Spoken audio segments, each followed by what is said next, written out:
আজ শিখবেন একা সফল হওয়ার 100টা কৌশল। না, আজকে আপনাদেরকে এটা শেখাতে আসিনি, কারণ একা আসলে কখনো সফল হওয়া যায় না।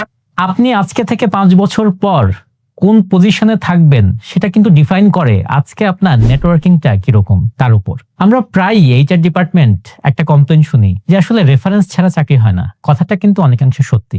যারা নেটওয়ার্কিং এ স্ট্রং তাদেরকে জব পোর্টালে গিয়ে খুঁজে খুঁজে চাকরি বের করতে হয় না, চাকরি তাদেরকে খুঁজে নিচ্ছে। আজকে আপনাদেরকে আমি একটা প্র্যাকটিক্যাল এক্সাম্পল শেয়ার করতে চাচ্ছি।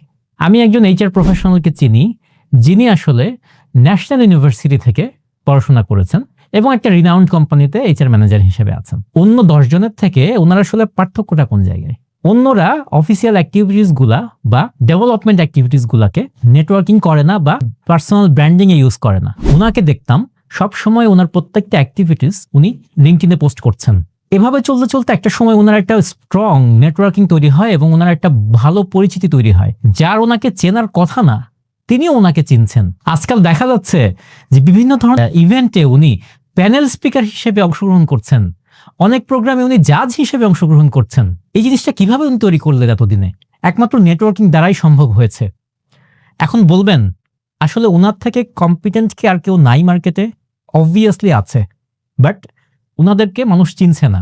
কেন? কারণ নেটওয়ার্কিংটা নাই। ওনারা হয়তো ওইভাবে নেটওয়ার্কিংকে এমফাসাইজ করছেন না।